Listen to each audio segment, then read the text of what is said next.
Chapter 1. The Right to be Rich.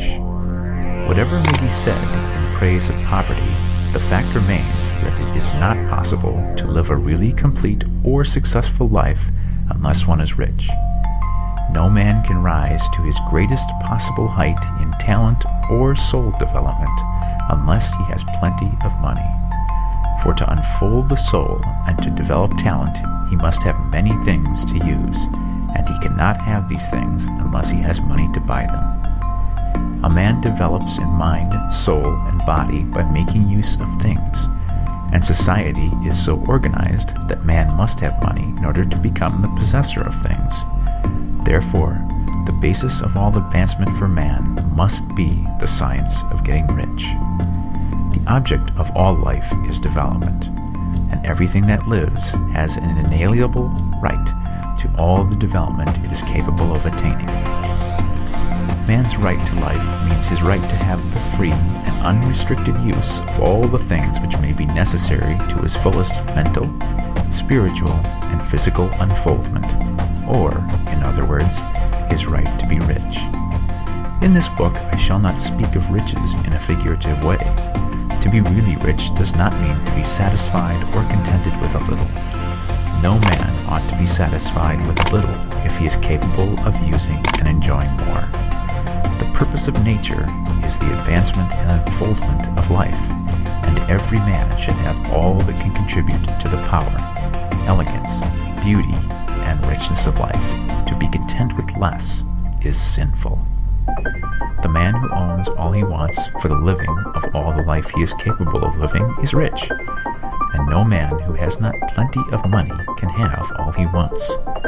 Life has advanced so far and become so complex that even the most ordinary man or woman requires a great amount of wealth in order to live in a manner that even approaches completeness. Every person naturally wants to become all that they are capable of becoming. This desire to realize innate possibilities is inherent in human nature. We cannot help wanting to be all that we can be. Success in life is becoming what you want to be.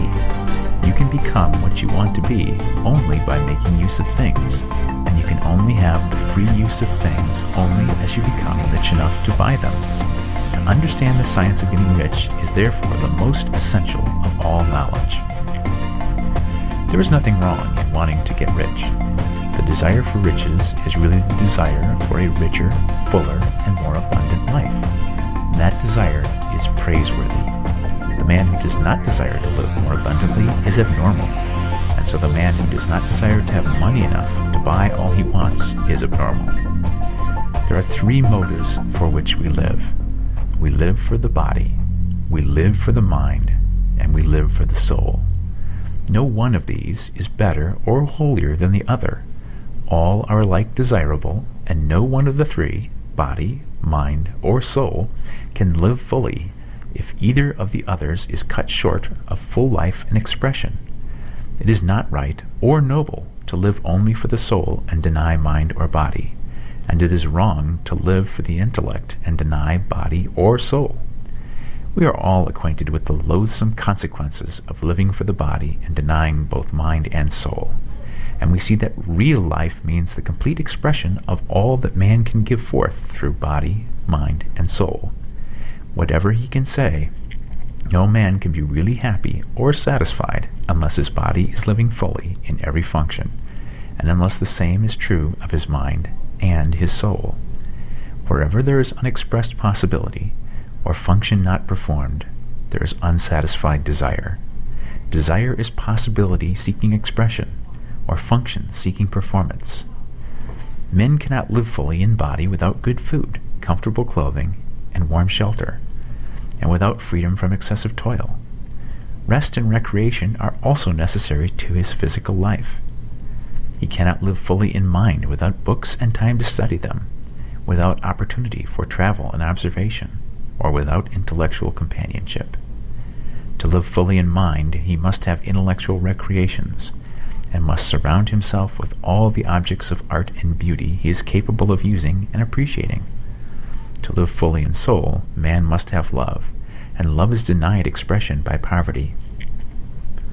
A man's highest happiness is found in the bestowal of benefits on those he loves. Love finds its most natural and spontaneous expression in giving. The man who has nothing to give cannot fill his place as husband or father, as a citizen or as a man. It is in the use of material things that a man finds full life for his body, develops his mind, and unfolds his soul. It is therefore of supreme importance to him that he should be rich.